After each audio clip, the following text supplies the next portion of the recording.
1, 2, check, check. 1, 2.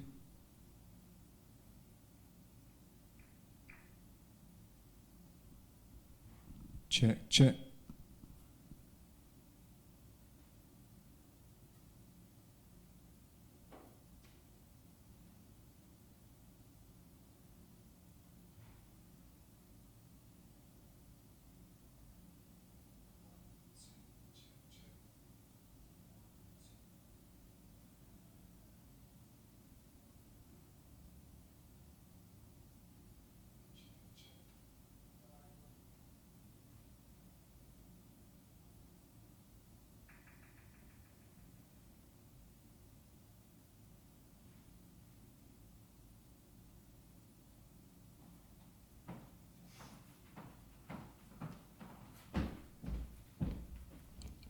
One, two.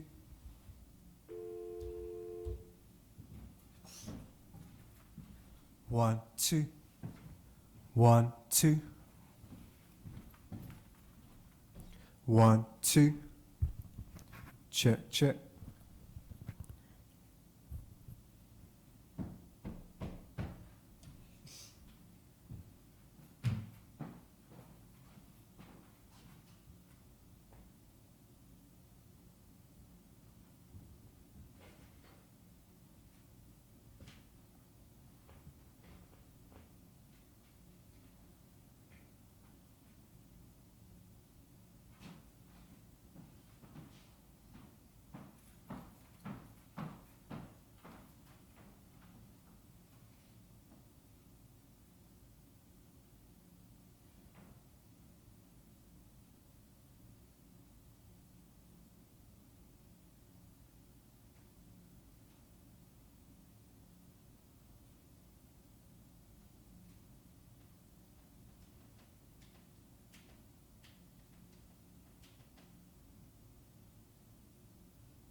think that's the time she's ITV news thing or something. I don't know.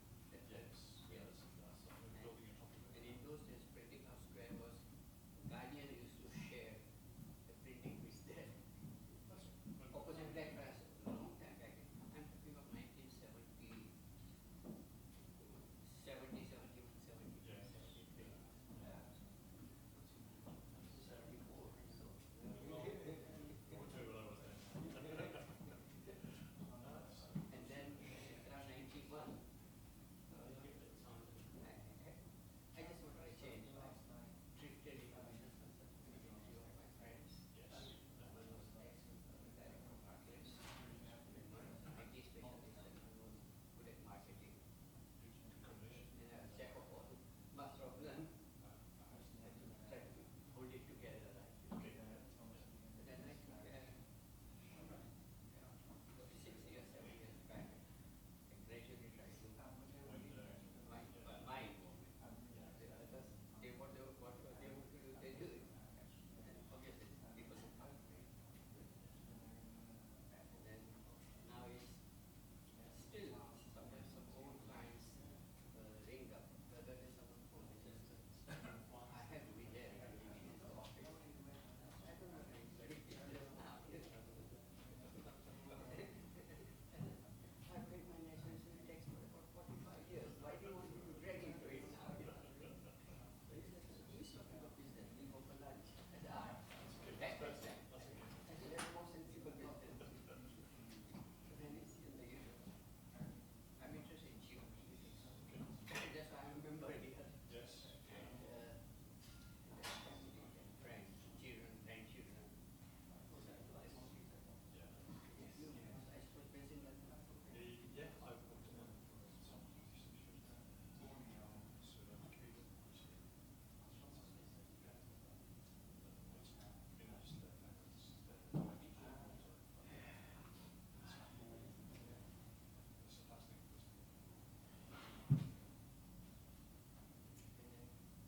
One of the old guys son for me office that you see what's it about?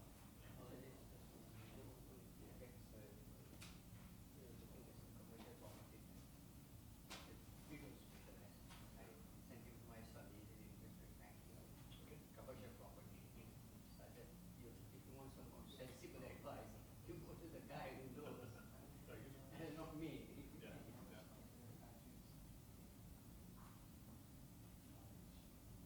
But there is no place like that actually. It's nice. It is nice to work. I mean it, because I have to start here 51 years, so that's long enough. Yeah, so you should run the I direction. came to India from 1963 to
so he likes to listen in if he possibly can. Can you bless me with your What's your name, sir? Vipul, VIP?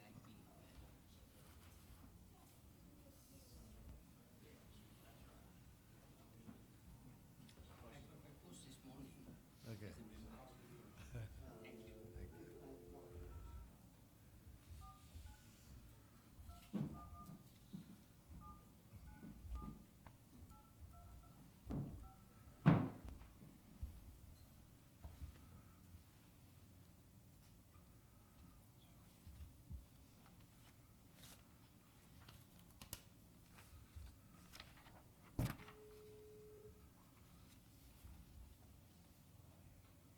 Hi, Peter, it's Nick. Fine, thanks. Okay, here we go. We'll start the meeting. Good morning, everybody. Welcome to the afternoon, evening, everybody. Welcome to the IISS. We were at Cartagena this weekend for the Cartagena Dialogue, the principal focus of which was the Pacific Alliance, the four open, liberal economies in Pacific coast of Latin America, Mexico, Colombia, Chile, and Peru. And looking at their grouping, that was the principal focus of the discussion. The Pacific Alliance, of course, is one of many regional free trade agreements and projects that have been launched or proposed since the Doha round stalled.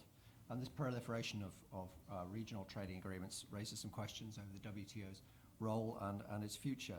As the GATT, of course, it was rebooted in the mid-1990s, but the governance structure over this time has failed to match changes in global economy and global trading patterns, in particular the emergence of China, India, Brazil, and other large economies, but also the phenomenon of the rise of global value chains. The latest projects, moreover, with TPP and TTIP, both of US design, have a distinctly geopolitical edge to them. So to discuss the questions of global governance and the geopolitics around it, we have today my colleague Sanjay Baru, who's the Director of Geoeconomics here at the ISS, and Philip Stevens, who's Associate Editor of the Financial Times. Sanjay, I believe you won the toss and are speaking first. Thank you. Thank you, Nick. Ladies and gentlemen, last year we organized a conference on the challenge before the World Trade Organization posed by the rise of what have been called mega regionals, the Trans-Pacific Partnership and the Transatlantic Trade and Investment Partnership. And the decision to organize this conference was shaped really by a fascinating lecture that Pascal Lamy delivered in Melbourne in November 2012, where he spoke about, and I quote, "The rising weight of influence of emerging economies has shifted the balance of power in the global trading system, and there has been a redistribution of the geopolitical deck of cards on a global scale. This idea of a shift in the balance of power, which is very much a concept from geopolitics, and its application to world trade was an interesting idea. It then became the focus of the WTO's annual publication, the World Trade Report, in 2013. And it's the kind of thing which we thought was exactly the kind of issue that the Geoeconomics and Strategy program at the IISS should focus on, because this program tries to weave together geopolitical trends and global economic trends and see the impact of changing economic balances on geopolitical relationships. So we brought together a group of economists, trade economists, in fact some of the world's top trade economists, Jagdish Bhagwati being one of them, Arvind Subramaniam from the Peterson Institute in Washington, D.C., and distinguished geopolitical analysts, including Ashley Tellis from the Carnegie Endowment in Washington, D.C. But we also had Pascal Lamy, the former Director General of the World Trade Organization, and Supachai, Panish Pakri, the former Prime Minister of Thailand and the former head of the World Trade Organization. So we brought together very interesting and important minds from Europe, from the US, from Asia. We had participants from China, from Brazil, from India, and put together a workshop. And this book, which we have in front of you this afternoon, is a product of that workshop. Philip Stevens was one of the discussants at that workshop, and therefore we are delighted that he's joined us this afternoon here at Arundel House.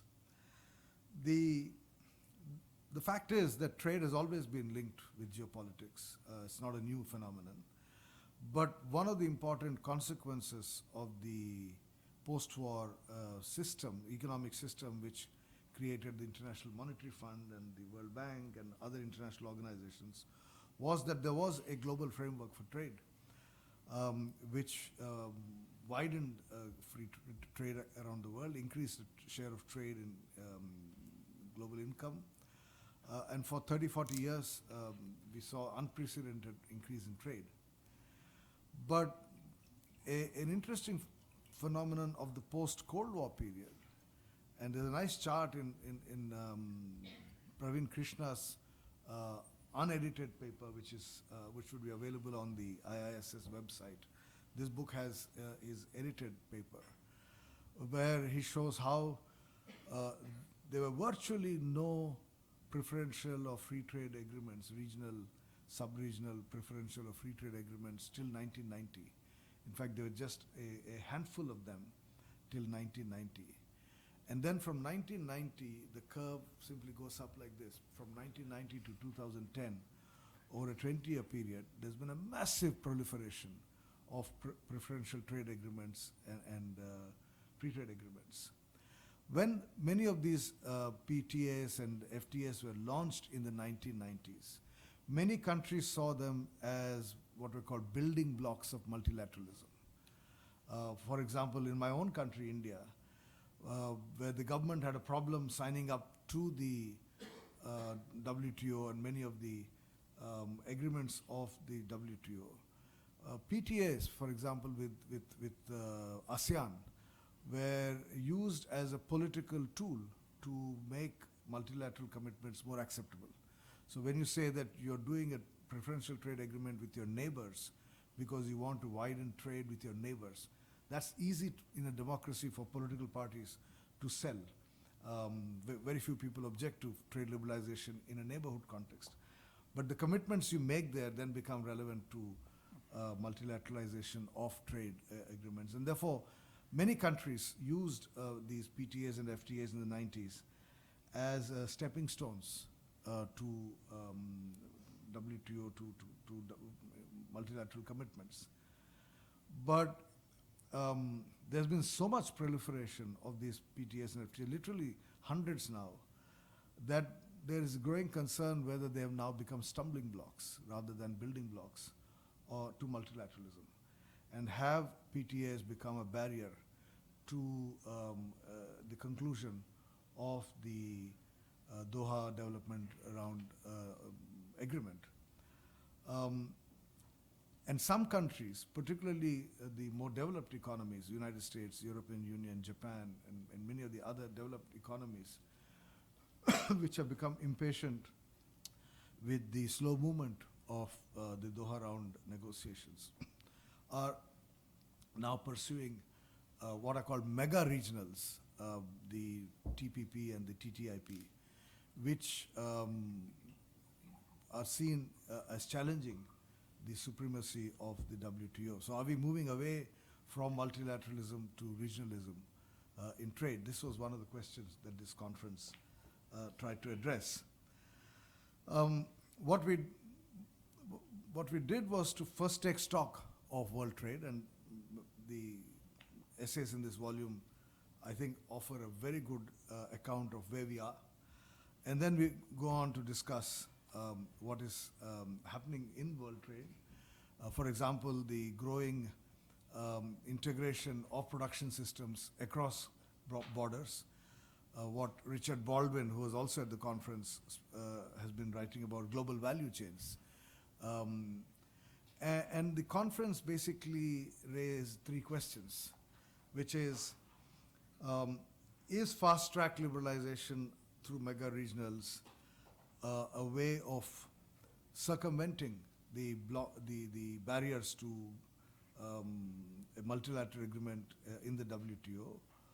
Or are the mega-regionals really a business response to growing integration of production processes? In other words, do companies not worry any longer about an international trade agreement as long as there's a trade framework that binds in countries in which they have production bases? So that movement of goods within a production system is made easier.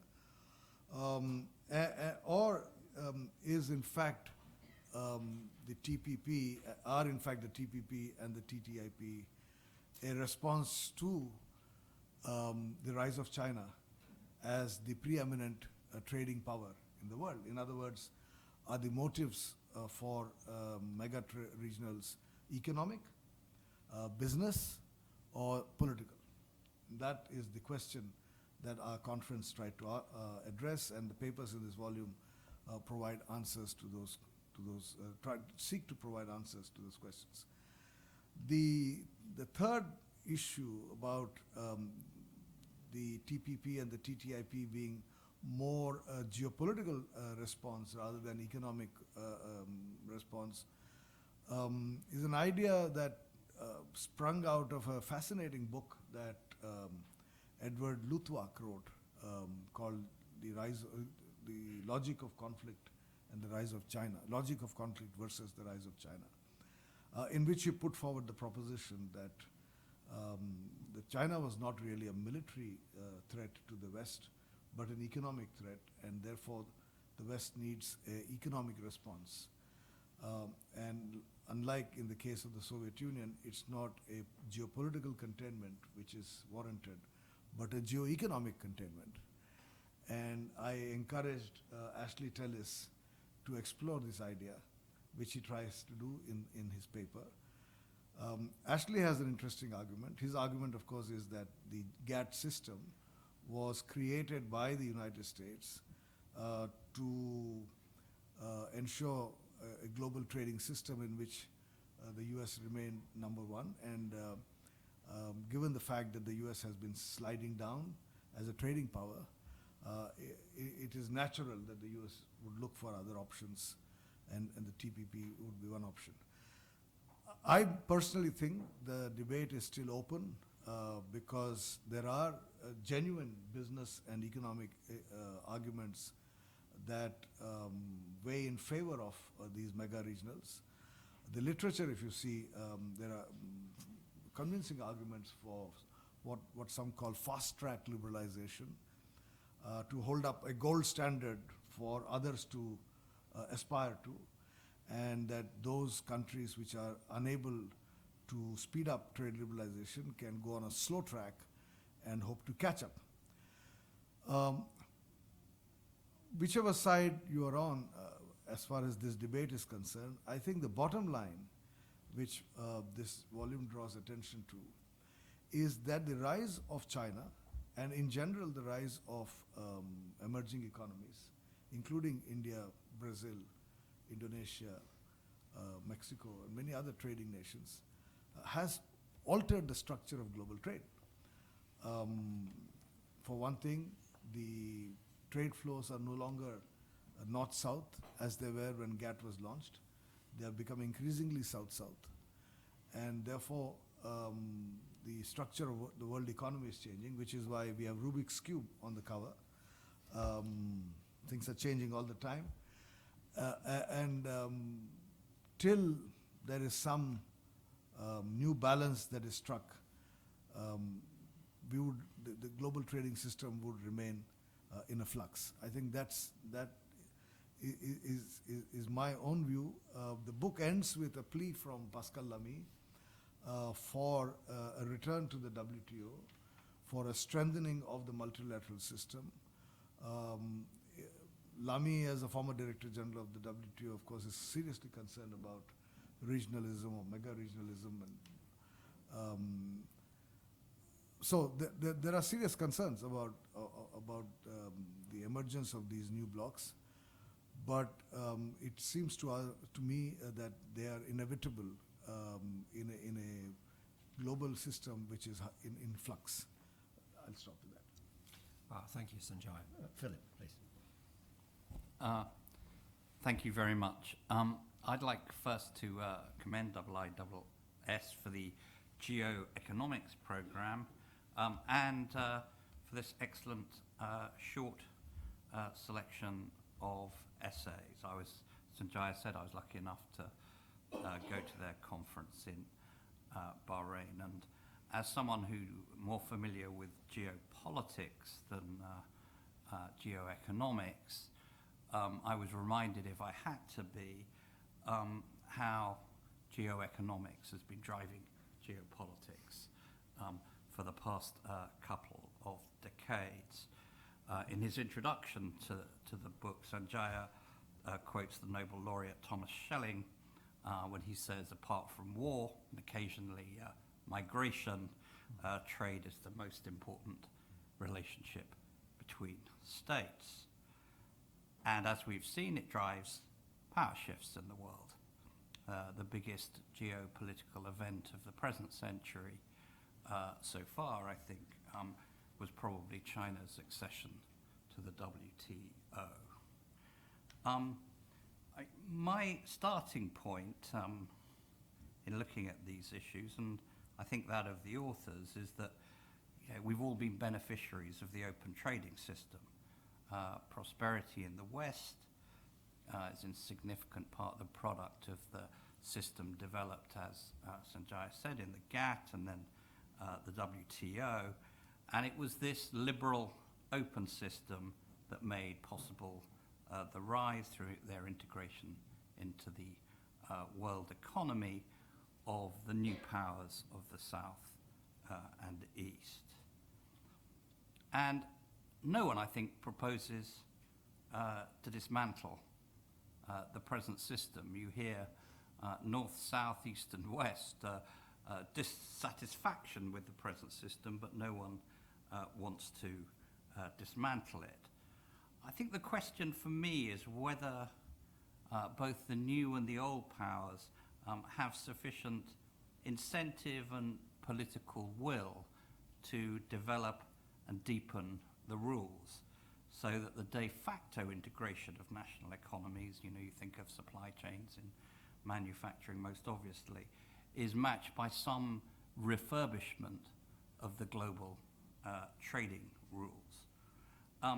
Or whether geopolitics, in the form of national, territorial, and other rivalries, begins again to take precedence over the emotions of geopolitics, begin to take precedence over the economic logic of geoeconomics. And for me, the big question of for the world in the next 5 or 10 years or so is, can we find an equilibrium between economic interdependence and political competition?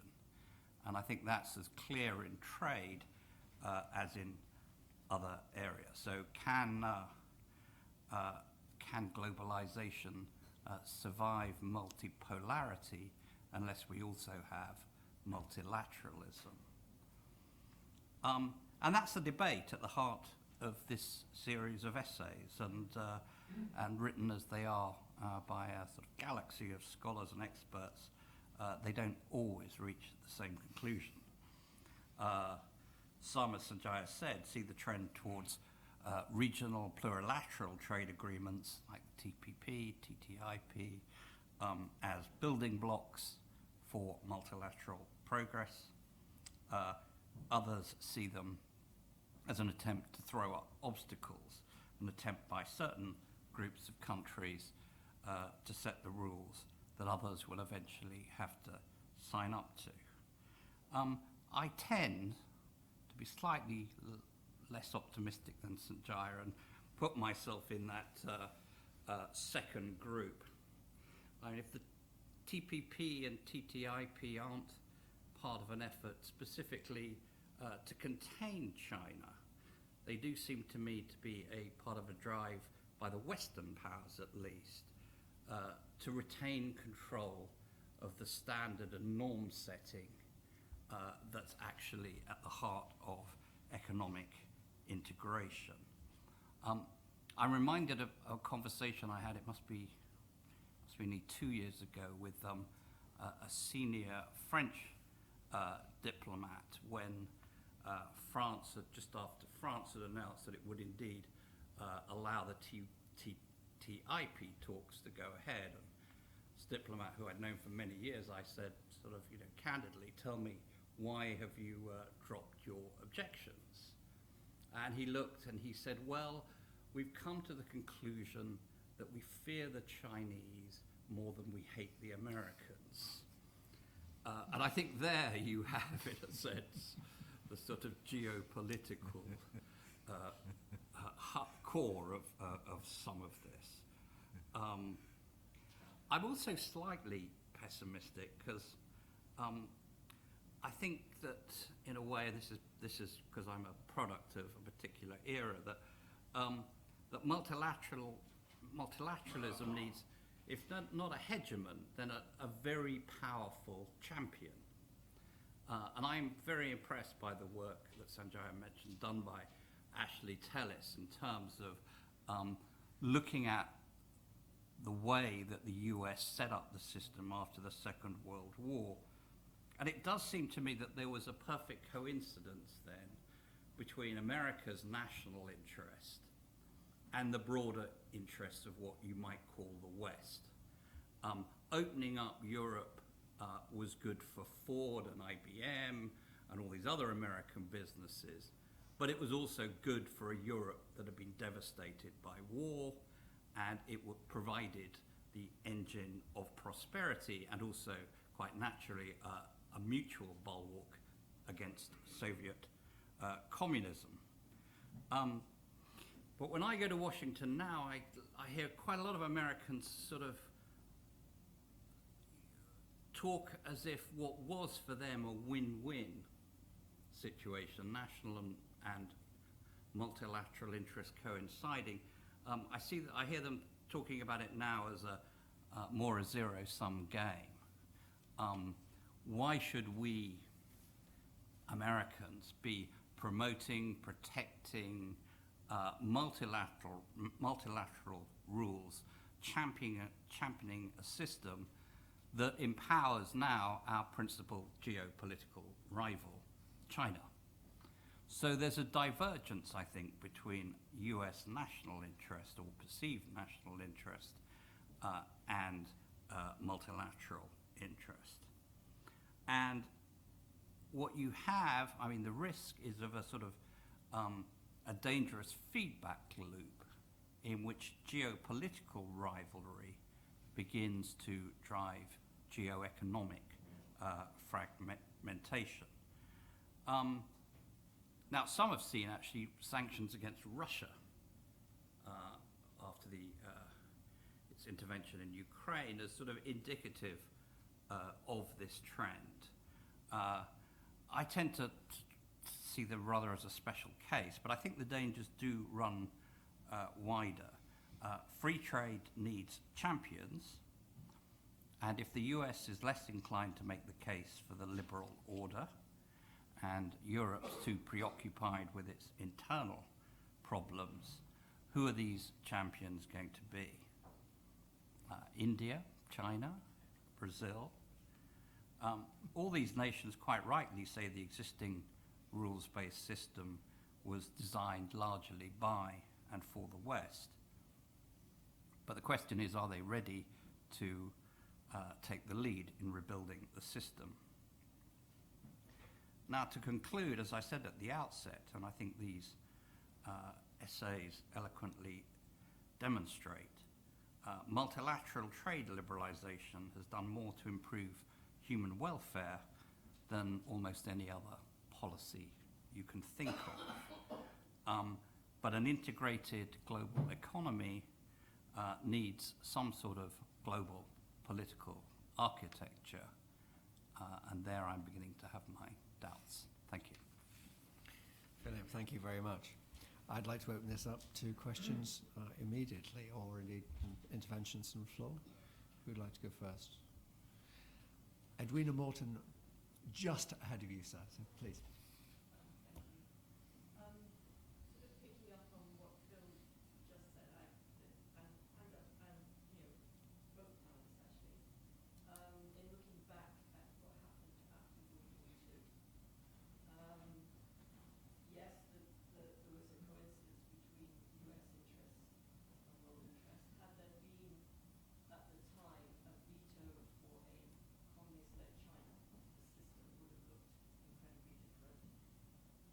The test of the system, to me, was the fact that it was sufficiently open and accommodating that when both India and China, for domestic reasons, changed their policy towards many things, but including their aspiration to join the world trading system, the system took them in. And you could make the case that the two biggest beneficiaries of that regime set up after World War II have been China and India. So my question is, at the moment we're dealing with a China that at best is a state capitalist China. It has very different attitudes to many aspects of the economic regime internally in China than we would have. You're asking us to accommodate those concerns in a multilateral trading system. Are we not in danger of bending over too far to accommodate a China which itself is changing, and perhaps 10 years from now would regret some of the things that might have to be built in to bring China into a newly refurbished system? In other words, it's not just the world trading system that's in flux, but China, the biggest difficulty in trying to figure out what the system should look like in the future, is also in flux. So how do we navigate all that? Well, first of all, actually, India was a founding member of GATT. China was not. So it's not that India was accommodated into GATT or the World Trading System. It was a founding member of that World Trading System. And there are several other countries which were founding members of that World Trading System. China then negotiated its entry, and in negotiating its entry, made many concessions to secure entry. And therefore, any multilateral system is one in which those who are members of it induct new members, as long as they're willing to follow the discipline of that regime. So I don't think it's a question of us versus them. Anybody can join a multilateral system as long as they adhere to the rules. The real problem, which is what the World Trade Report and Pascal Lamy drew attention to, is that the political clout of these countries has grown. And not just the political clout, but their share of world trade has grown. So we now have a situation where you have, on a parallel track to the multilateral system, a US-led initiative called the TPP, and in fact a China and Asian-led initiative called the RCEP, the Regional Comprehensive Economic Partnership. Now the TPP excludes China and India. The RCEP excludes the United States and the European Union, right? So I think the real concern is, are we going to go down this route where emerging economies have their own club and developed countries have their own club, and therefore weaken the multilateral system? Or should we remain within the multilateral system, giving, taking, in a way in which some countries benefit, some, you give some, you lose some, but at the end of the day, preserve the multilateral system. So I'm not too sure whether you could argue that here is an organization of which China was an outsider. It no longer is. It's now very much. In fact, China is an active member of the WTO system. challenge for the world is the WTO versus TPP, RCEP, TTIP, and many other regional groups, which some of which have the objective of fast-tracking trade liberalization, which is good. But some of them have the objective of keeping others out, which is not necessarily good. Philip.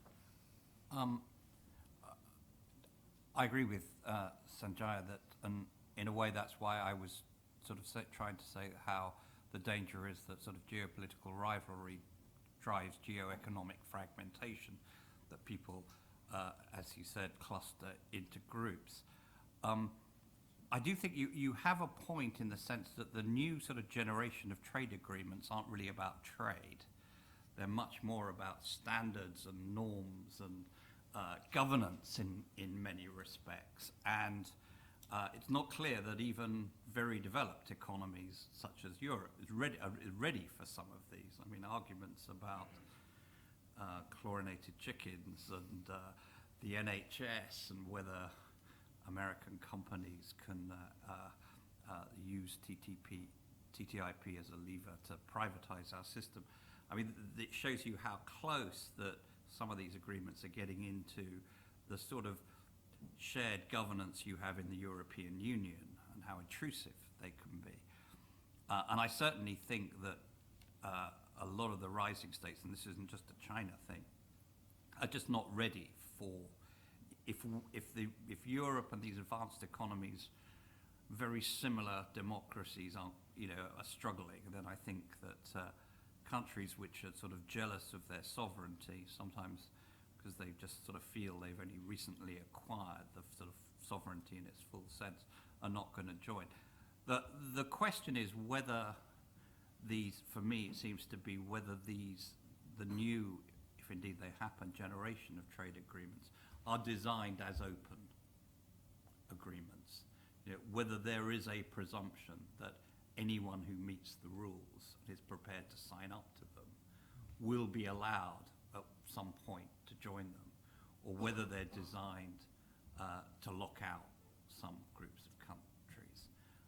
And I think it's a bit equivocal at the moment. I don't think it's entirely clear as far as the TPP is concerned, whether the fact that China's not in the first round means that it will be forever excluded.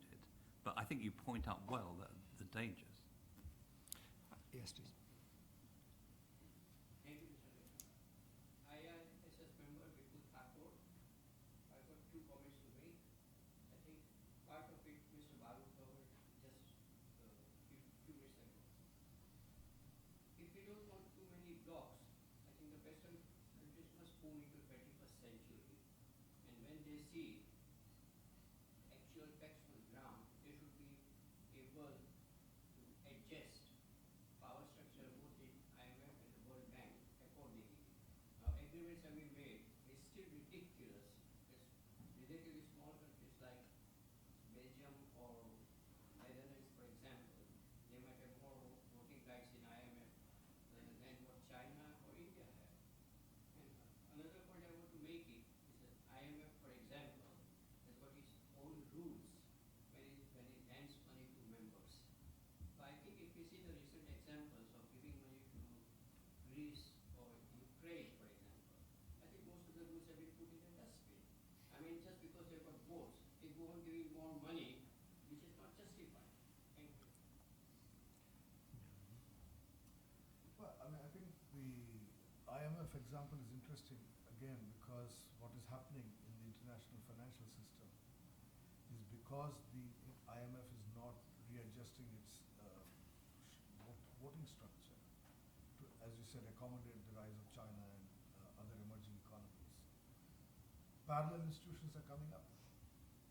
In the 1990s, Japan floated the idea of an Asian monetary fund, which the United States shot down. And the US was in a position to shoot the idea down because Japan was a US ally and was not capable of asserting itself within Asia. But now the Chinese have taken the same idea and are parallel financial system. And it mirrors exactly what's happening in trade. That is, if you do not restructure international institutions to recognize the new power equations, then new institutions will come up, which will result in the fragmentation of the global system. I think that's the challenge as I see it. I largely agree with you, sir. Okay. Jonathan Paris, please. Yeah, Jonathan Paris, political analyst, I suppose. I wanted to throw something at you in light of your comments. Geopolitical rivalries drive geoeconomic fragmentation. I'm curious how the Middle East, and particularly the Gulf, comes out in your analysis. Here you have, for instance, the P5+1 Iran negotiations are all about political negotiations, but the impact of the relief of sanctions on Iran really impacts the Asian economies, who really don't have, except for China, a real seat at the political table. So I'm trying to understand, I think this is partly an election issue in 2016 in the U.S., just how important the Gulf is to the U.S. maintaining its geopolitical dominance in the face of rising geoeconomic importance to the Middle East of the Asian countries. You want to start, Suze? I don't know.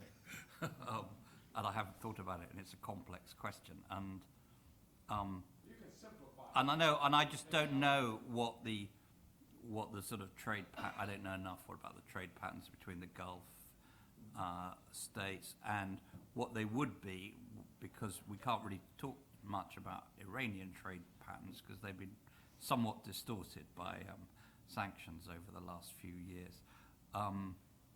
But you know, it would seem to me to say, I mean, but this is just sort of first principles stuff. If you had a solution to the Iran crisis, for all the geopolitical frictions that would create, you might begin to see some pretty large economic benefits from it, unless you assume that, but you have to start making assumptions about, are the Saudi Arabia and Iran ever going to get beyond their geopolitical rivalry and their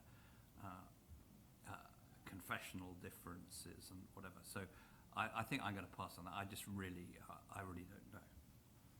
I'll answer your question with a question, which is, if the US gives up its geopolitical primacy in the Middle East, is it acceptable to the US for somebody else to take its place? Because if you give up that primacy, you don't get the choice. Gentlemen, please. Yeah. In this whole geoeconomics debate, it seems to me there's a lot of pessimism. But can be, because you mentioned Ludwig. So I talked to Ludwig when I was in Beijing, and he was very negative in his book, The Rise of China versus the Logic of Strategy. However, he wrote an article, I think 1993, where he writes about the logic of conflict with the grammar of commerce. So we all believe here in this room, I think, in the hegemonic stability theory in one way or another. So that suggests that the multilateral system cannot be maintained anyway, since we have several big players. They don't have an interest in a multilateral trading system, for example. It's the developing countries that have an interest. So therefore, if we are moving towards a competition among regions in trade, why is it so negative? Since trade is always about creation and diversion.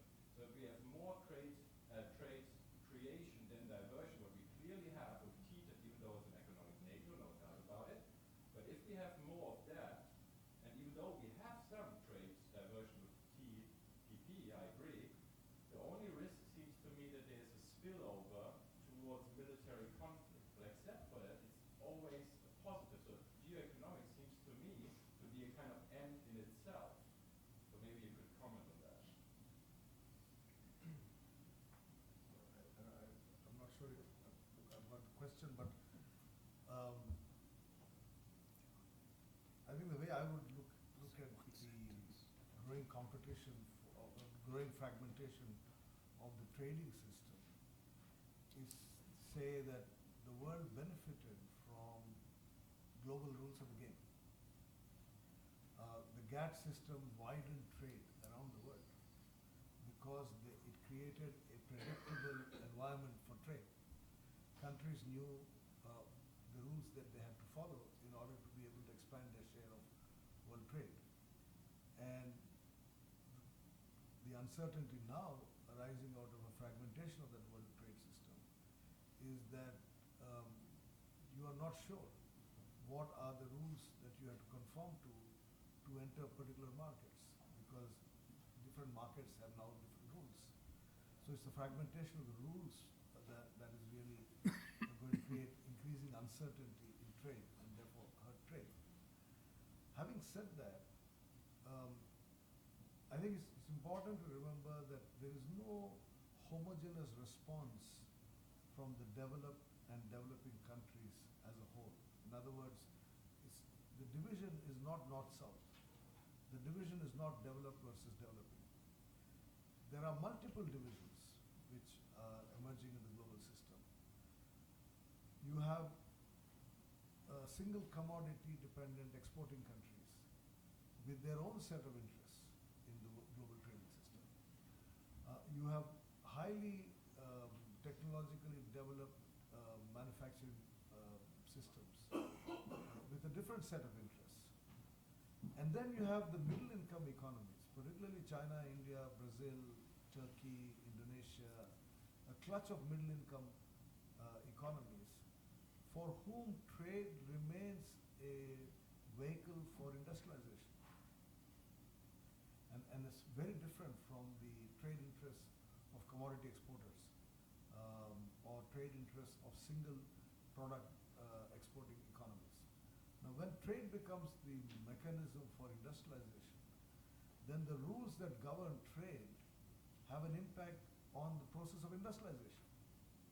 And I think that's the challenge that many of these countries are trying to overcome by delaying a more and more intrusive governance system. You said that the only risk was that of a sort of spillover into military conflict. Well, that sounds to me quite a risk that one should try and avoid.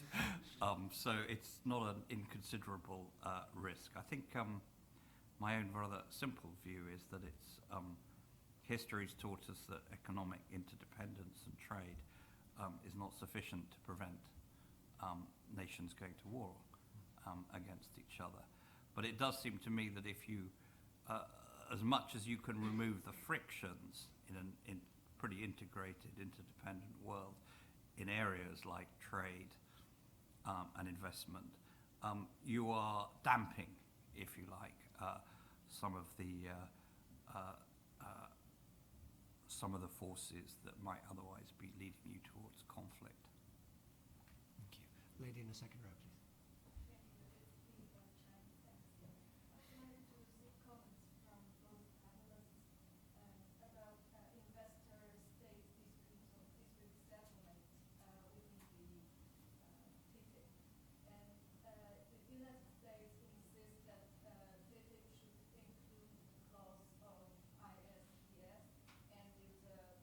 Strong opposition from European Parliament. And there were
On the investment rules, I just don't know enough about the detail, I'm afraid. I mean, I do know about the public concern in Europe, but I'm sure there are all sorts of different levels of intervention allowed under these investment rules, and I just don't know about the details. I think on your second question about excluding people, I mean, it does seem to be sort of almost common sense to say that the willingness of different nations to strike economic agreements, whether they're trade or whether they're deeper agreements about standards and norms and investment rules with each other, will be influenced by the behavior of the different parties in other areas. So, you know, if to put it bluntly for China, and I'm not suggesting, the more assertive China is in, say, the East or South China Seas, and I put that in inverted commas, assertive, the more likely that policymakers in Washington or Brussels or Tokyo will be less enthusiastic about bringing China in to economic and trade agreements. Now, you could say that's slightly perverse because there might be a reasoning that says, look, the way to change behaviour is to reinforce interdependence. But I don't think, in fact, it works like that. No, I think one thing you should remember that the global system has always reacted in this manner when a new mega trader arrives. Go back to the 1980s when Japan emerged as a major trading power. You look at the entire literature on the creation of the European single market in 1990. The focus was on Japan. Similarly, the US trade laws, Super 301, Special 301, and the imposition of what we call voluntary export restraints, VERs, were all aimed at constraining or compelling Japan to follow global rules of the game. Because suddenly it had emerged as a major exporter and had built up huge trade surpluses with respect to Europe and North America. So I guess China must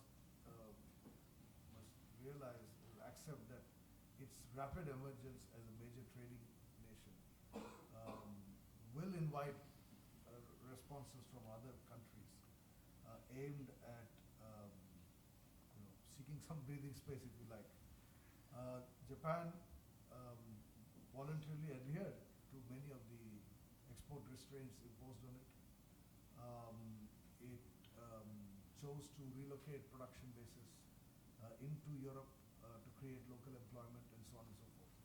So there is likely to be that kind of pressure on China as well. Thank you. Last question goes to the gentleman at the back, please.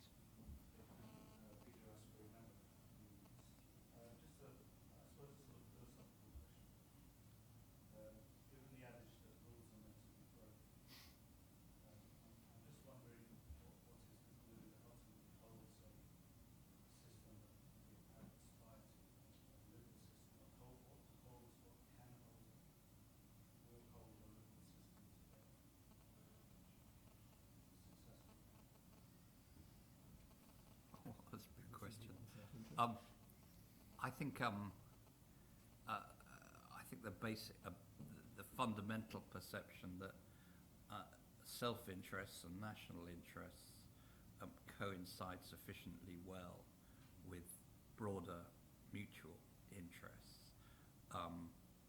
But I'm quite pessimistic about some of this. And you know, if you look at what's happening in Europe at the moment, a lot of this is not about the EU or whatever. A lot of this is about global. You know, a lot of the populism is about globalization and the sense that governments have lost control and can no longer provide security for citizens. So I think this isn't just about in the future and looking 10, 15 years. It's not just about what government, the perception of governments of interest, but the ability, capacity of governments to persuade their citizens that that their interests are served by this open system. And I think, what's happening on TIP, I mean, I'm surprised by how much opposition that one encounters in sort of quite strange places. And this is to do with, well, haven't we given away enough control yet? So I think there are some deep problems facing globalization. If you read Lami's essay in this book, as well as his Melbourne lecture and many of his speeches as a WTO Director General, I think one message he's been trying to convey is that the strength of the WTO was that it was a mutually agreed upon global rules of the game, along with a disciplinary mechanism for those who broke those rules of the game or contravened those rules of the game. Member countries of the WTO voluntarily accepted certain disciplines along with the freedoms that they were granted in the global trading system. In other words, we are talking about rule of law in trade. Now, if you replace rule of law with rule of power, then the system breaks down. So I think that's at the core of this debate is the issue of, will you allow a global trading system to function based on rules of trade which are consensual? Now, it is in the nature of such consensuality that they hit a kind of a lowest common denominator, right? Something that is acceptable to everybody would not be very high standards, and therefore it is understandable that some countries would want much higher standards. That's the debate about regionalism versus multilateralism. But in the pursuit of higher standards, if we give up a global system based on consensual rule setting, then we're going back to the 19th century, in which the trade followed the flag, what was called mercantilism.